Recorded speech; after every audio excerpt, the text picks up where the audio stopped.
in what you've done, you are worth waiting for, and you deserve the best. And if that person doesn't want to wait for you, or they're always pressuring you this or that, frankly, they're not worth you, and you deserve better than that. So to set your standards high. And I think this is the most important thing of all. If you want to have pure relationships, a pure mind, you've got to have a pure soul. That is the key to it, to go to confession.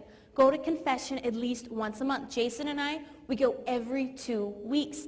And I really think it was the power of confession that healed me of all of my sexual sins, and I was able to stay away from that lifestyle because there's such power in that. And I see confession as this.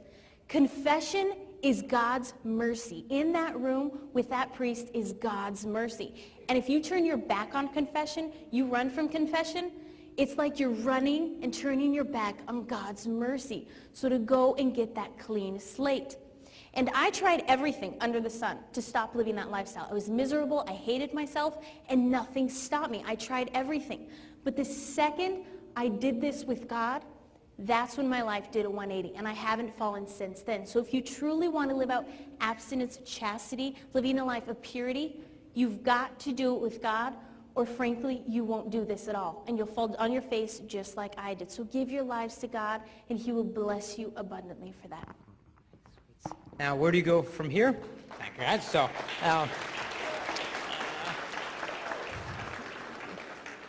where do you go from here? I'd say, girls, take off after school, go to a shopping mall, buy a white candle, let your husband light that on your wedding night as a sign of the purity that you've maintained from this day until the day that he lifts your veil. Some of you girls call it the married life, some of you girls call it the religious life, single life, you're called to be a nun, you're going to have the best spouse there is, and that's Christ Himself. But chastity gives you freedom to see where God's calling you to. And if you've made some mistakes, it is never too late. We were at this high school, this guy was talking at a high school, and it was hilarious. He calls the guys up, and he said, guys, he goes, raise your hands if you guys want to marry a virgin. And all the players and all the jocks were, yeah, I want to marry a virgin, yeah. So all the guys had their hands up. And he's like, okay. He said, keep your hands up. And everyone's like, yeah. And he goes, ladies, I want you to look at the guys. And the guy's like, uh-oh. And they said, oh, girls, look at the guys. And next time any of those guys pressures you to do anything sexually, I want you to remind them how important purity is to them. And the guys were like, oh. And he's like, no, keep your hands up, to realize that purity is attractive. And you might be thinking, Jason, look, I'm not a virgin anymore. But ask yourself, am I just a date or am I a soulmate? Am I just a for now girl or am I a forever girl? It's never too late. I know a girl who got abducted in Texas. A guy did disgusting things to her. When he was done with her, he threw her in a latrine in Southern California. Construction worker came, looked in the latrine. The girl's up to her neck shivering in the human waste.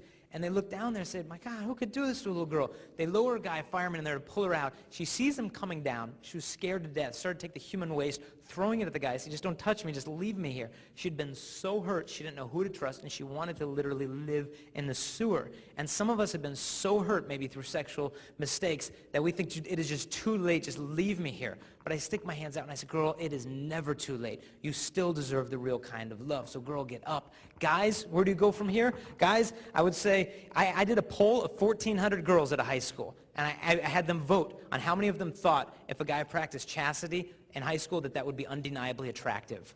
1,400 of the 1,400 girls said, yes, it is undeniably attractive. It's tough. We were at this high school. They're the best high school basketball team in the country. And after the talk, the center of the basketball team comes up to me. He's like 6'10".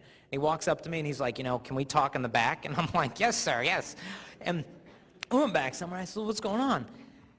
And he goes, honestly, man, he goes, I've been with so many girls. He goes, I've done so much stuff. And he goes, I knew every time I was killing her, but she wanted it. I wanted it. Half the time you're drunk, so you can just blame it on the beer. But he goes, dude, how do you start over when you've been where I've been? He goes, I want to learn faithfulness before I meet my wife. I don't want to give her all my memories, diseases, baggage. He goes, I want to give her a clean heart. How do you get that when you've been where I've been?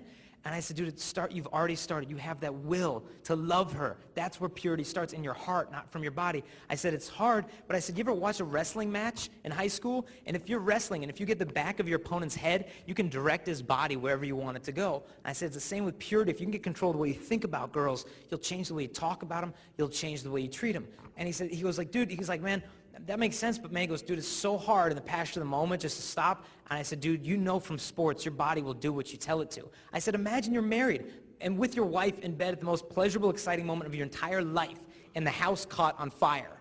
What would you say?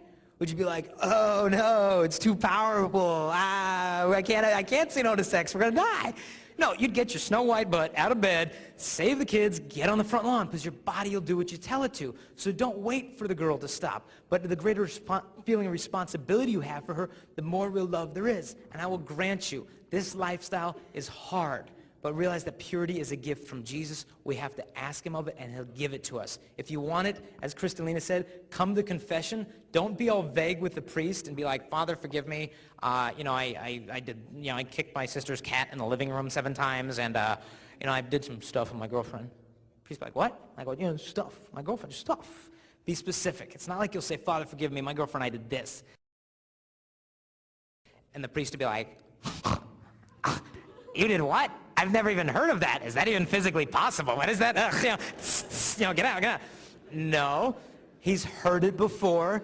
And then if that priest tells anyone in the world what you said in confession, he is excommunicated for breaking the seal of the confessional. And you may think, well, dude, I know this priest. I don't want to tell him. You could go to a different parish. I asked a priest once, what do you think of young people you know who come to you? You thought highly of them, and you found out that they made these mistakes. What do you think of them? He said, actually, I have such admiration of them for their courage and their humility to approach confession. I look up to that in them.